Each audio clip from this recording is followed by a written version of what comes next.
Welcome to Let Me Fix This. Enjoy the video. In this video, I will explain how to play Counter-Strike 2 on Android. While there isn't an official mobile version, you can still enjoy the full game on your phone or tablet.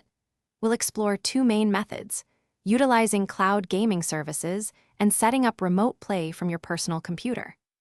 This guide will walk you through the necessary steps to get you into the action, ensuring a smooth and enjoyable experience on your mobile device. Playing Counter-Strike 2 on Android primarily involves streaming the game. Cloud gaming services, such as Boosteroid or Shadow PC, run the game on high-end servers and stream the video to your device. Alternatively, you can use remote play applications like Steam Link to stream directly from your own gaming computer. For either method, a robust internet connection, ideally over Wi-Fi, is crucial. We recommend a minimum of 25 megabits per second for a lag-free experience.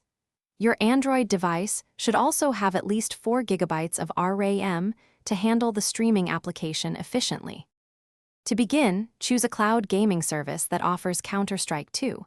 Popular options include Boosteroid and Shadow PC. Once you've subscribed, download their dedicated application from the Google Play Store onto your Android device. After installation, log in with your account and link your Steam library. For the best control, we highly recommend connecting a Bluetooth gaming controller. While touch controls might be available, a physical controller offers significantly more precision, which is vital for a fast-paced shooter like Counter-Strike 2. To ensure the smoothest Counter-Strike 2 experience on your Android device, consider optimizing your setup. Within the game settings, reduce graphic quality to a lower preset. This lessens the data streamed and can significantly improve responsiveness. Always play with your device fully charged or plugged in, as streaming can consume considerable battery life. Finally, close any background applications running on your Android device to dedicate maximum processing power and network bandwidth to the game, minimizing potential lag or stuttering.